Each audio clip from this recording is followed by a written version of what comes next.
Hello Gujarat news ચેનલમાં આપ બધાને નમસ્કાર મિત્રો। હવે જોઈએ આજના મુખ્ય સમાચાર। જૂનાગઢ મહાનગરપાલિકાના નવા મ્યુનિસિપલ કમિશનર તરીકે શ્રી પ્રભવ જોશી દ્વારા ચાર્જ સાંભળવામાં આવ્યો। શહેરના સર્વાંગી વિકાસ અને લોકપ્રશ્નોના ઝડપી નિકાલને અગ્રતા આપી શહેરમાં કાર્યરત વિવિધ વિકાસ કામો આયોજનબદ્ધ અને ગુણવત્તાસભર વહેલી આજે મેં જૂનાગઢ મ્યુનિસિપલ કોર્પોરેશનમાં મ્યુનિસિપલ કમિશનર તરીકે ચાર્જ લીધું છે।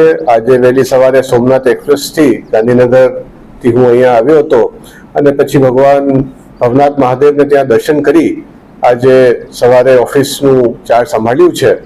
મને ઉમ્મીદ છે કે આપ સૌ શહેરીજનોના સાથ સહકાર સાથે જૂનાગઢને આપણે એક આધુનિક શહેર તરીકે સ્વચ્છ શહેર તરીકે ઓળખ આપવામાં સફળ થઈશું। આપ સૌના સહકારની અપેક્ષા સાથે હું વિનમું છું।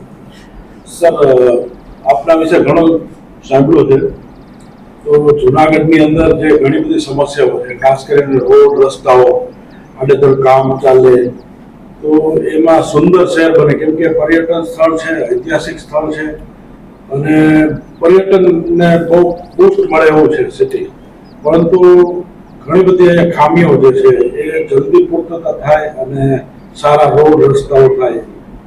બિલકુલ આપની વાત સાચી છે અને હું હમણાં પર્યટન નિગમમાં જ એમડી તરીકે ફરજ બજાવતો હતો, એટલે ત્યાંથી મહત્તમ ગ્રાન્ટ લઈને અહીંયાની જે ઐતિહાસિક ઇમારતો છે ત્યાં આપણે એને પ્રમોટ કરીએ, હેરિટેજ ફેસ્ટિવલ યોજાય એ દિશામાં અમારા પ્રયાસો રહેશે।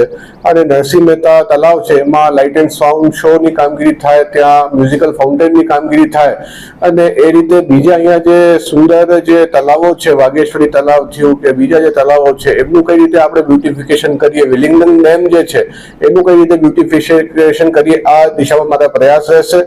બીજું કે જે આપણે કામગીરીની વાત કરી તો એમાં અત્યારે ઘણા જે આપણા રોડના કામો ચાલુ છે, કારણ કે ભૂગર્ભ ગટર હોય કે પાણીની લાઈનો છે એ નખાઈ રહી છે, એ કામો ચોમાસા પહેલા કેમ ઝડપી ગતિ પૂરી થાય અને સારી ક્વોલિટી સાથે પૂરું થાય એ દિશામાં અમારો સંનિષ્ઠ પ્રયાસ રહેશે।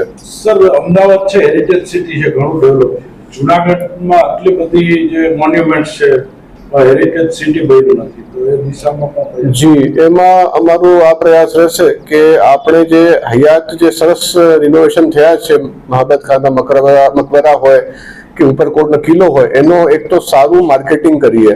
બીજું હેરિટેજ સેલ જે છે જે અમદાવાદ કે રાજકોટમાં જે રીતે કાર્યરત છે, એટલે મહાનગરપાલિકામાં એક હેરિટેજ સેલ જે છે એ ટૂંક સમયમાં કાર્યરત કરવામાં આવશે અને બધી એ રીતે આપણે હેરિટેજ ઇવેન્ટ્સ હોય, હેરિટેજ વોક હોય, એવી જે પ્રવૃત્તિઓ છે એને આપણે વેગ આપીશું। સાહેબ, આ રાજકીય જૂથ અલગ અલગ કામ કરે છે, હવે આ સમય તમે કેવી રીતે ફેસ કરશો? ખાસ હમણાં એમએલએ પણ પત્ર લખ્યો છે કે કામગીરી જી એમાં કોઈ પણ જૂથ હોય, પરંતુ અમારું તો માત્ર એક જ ઉદ્દેશ છે કે કામ જે છે એ સમયસર અને ક્વોલિટી સભર હોવું જોઈએ, એટલે એમાં મને નથી લાગતું કે કોઈ પણ વાંધો હોઈ શકે છે, એટલે એ દિશામાં જ અમારા સાચા પ્રયાસો રહેશે। સર, રસ્તાના નબળા કામને છે ને ખોદી નાખીને એની ગેરંટી પૂરી કરી નાખવામાં આવી છે આખા સિટીમાં, બધા જાણે જ છે કે આ જે બહુ શું બધાને ખબર જ છે આ વાતની, તો સર આના મામલે કઈ તપાસ કે આગામી ચોમાસું આવે છે ને આ બહુ મોટી સમસ્યા બનવાની છે, આ બાબતે હું મારી ટીમ સાથે બ્રીફિંગ લઈ યોગ્ય કાર્યવાહી કરીશ।